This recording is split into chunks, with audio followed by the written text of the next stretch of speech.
हमके फसाली बंगलिनिया हो, आज हमके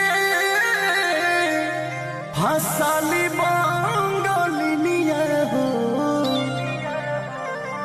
तो हमके फसाली बंगलिनिया हो, जाइब ना पुरुबुदिया।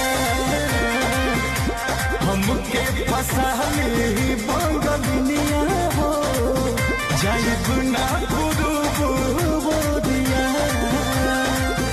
भल नहीं करब हम नौकरिया हो,